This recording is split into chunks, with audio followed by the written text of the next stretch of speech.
You're listening to ReachMD, the channel for medical professionals. Hi, this is Dr. Ann Goldberg, President of the National Lipid Association, and I'd like to welcome you to Lipid Luminations, hosted by Dr. Larry Kaskel, presented by the National Lipid Association.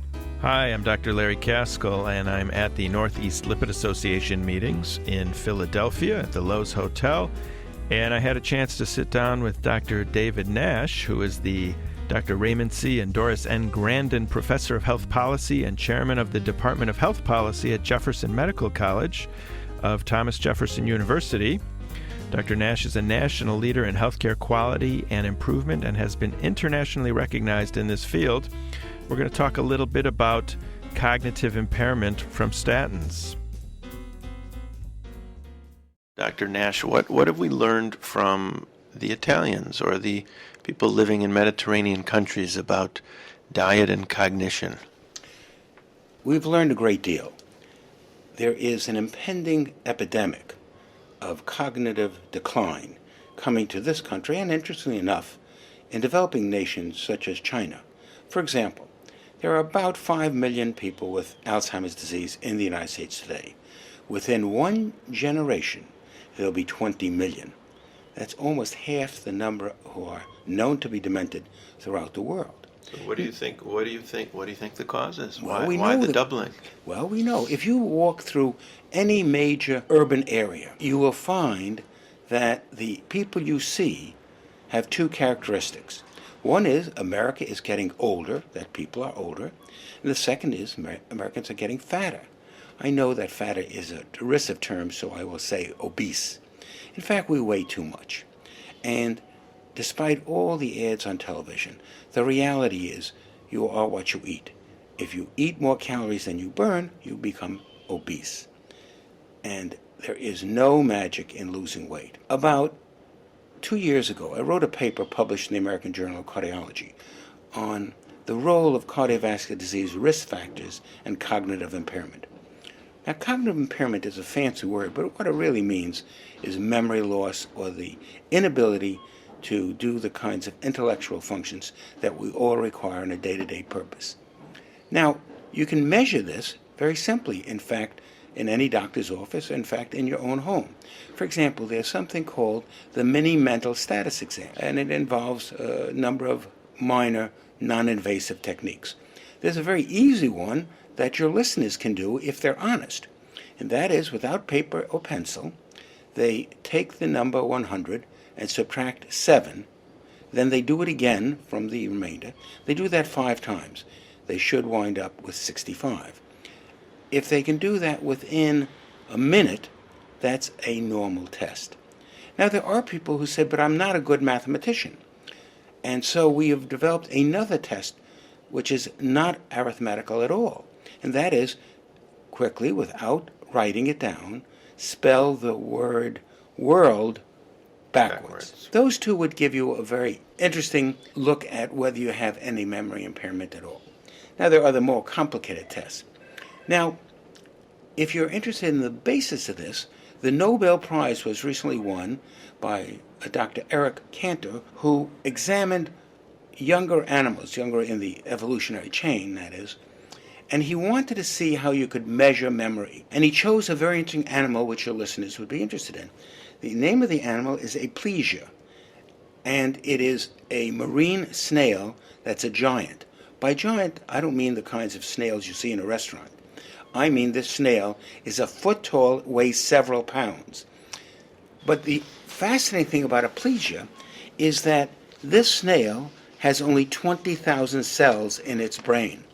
A mammalian brain, yours or mine, has hundreds of billions. So Cantor was able to identify individual cells, because the cells would be larger since there's only 20,000 of them. And he was able to make some impact on memory. Now, the important things that we can summarize is that we know now what affects memories both poorly and in terms of improvement. For example, if you have high blood pressure, you are likely to have some cognitive impairment as you get older.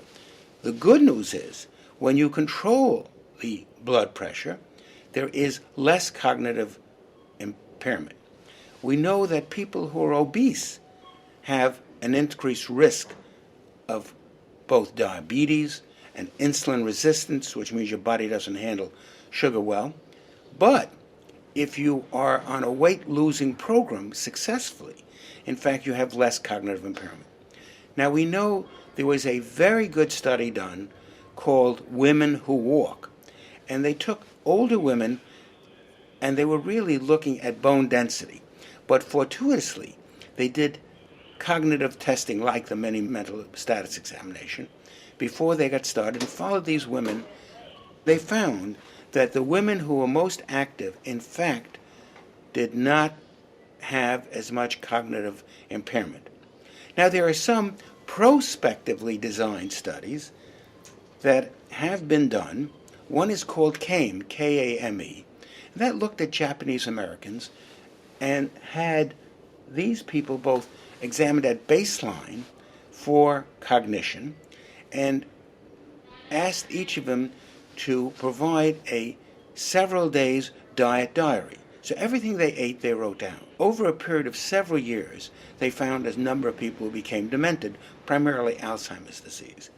And they were able to go back over the records and find if you ate more fruits and vegetables, something your mother told you when you were 11 years old, in fact, you were less likely to get demented.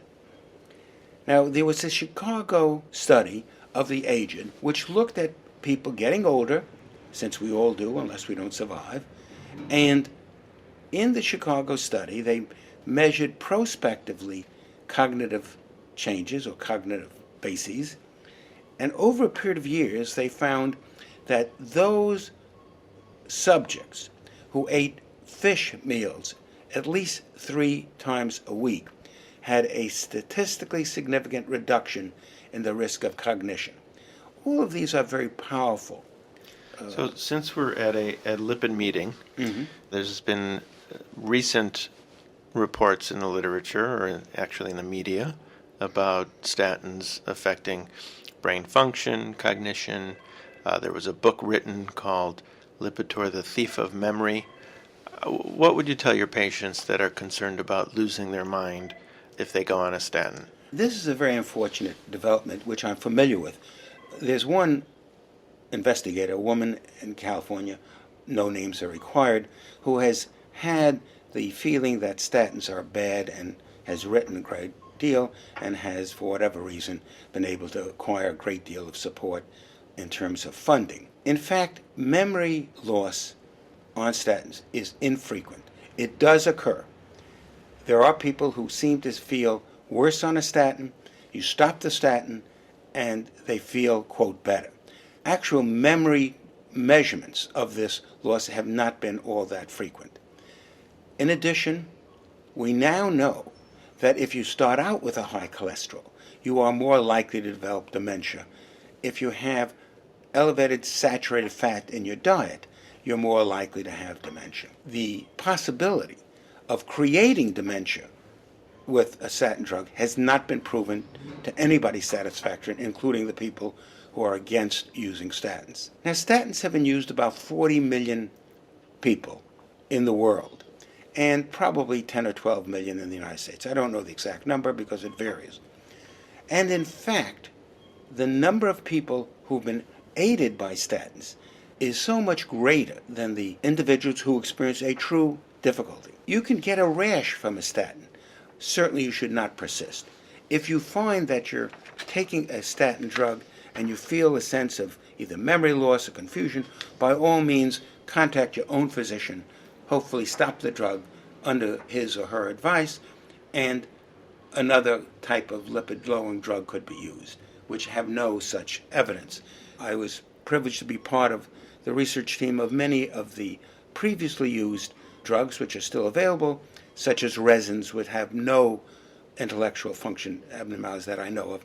Niacin is not known to cause confusion at all, although it can cause a sense of warmth or hot flash. You're listening to Lipid Luminations on ReachMD, XM 157.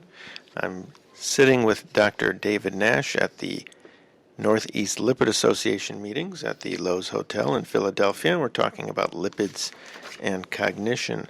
Dr. Nash, tell us a little bit about ApoE and if it's worth doing testing in patients to see if they actually have this gene and whether or not that actually will translate into them developing Alzheimer's disease. That's a good question.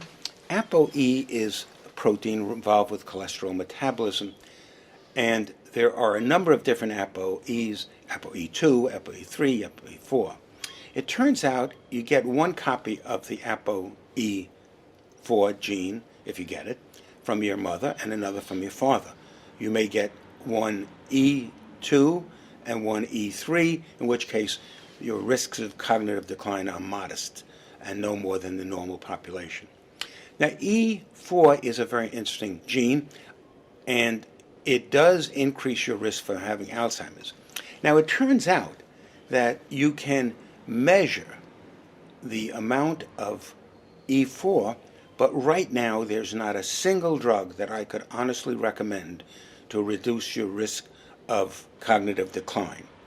So testing it would be like testing somebody for Huntington's disease, which if you have the gene, you're going to have a terrible life and death. And I don't think that that's useful for the patient unless you're concerned about reproducing, for example. Dr. Nash, what good is it to know your if you are ApoE4 homozygous? It's kind of like a death sentence. I'd rather not know that.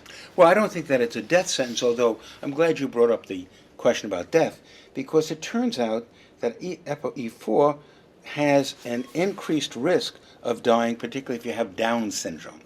And so Down syndrome people have a higher risk of having Alzheimer's disease. However, if they have E4, they also have an increased risk of dying prematurely. So if you have ApoE4 negative and Down syndrome, you may get Alzheimer's, but you don't die prematurely proportional to the other people. Now, the interesting about ApoE4 as compared to ApoE2 and E3, there is a stepwise increase in cholesterol. That is, ApoE2 has a lower LDL, or bad cholesterol, than ApoE3, and ApoE3 is lower than ApoE4. And the reverse is true for HDL, the good cholesterol.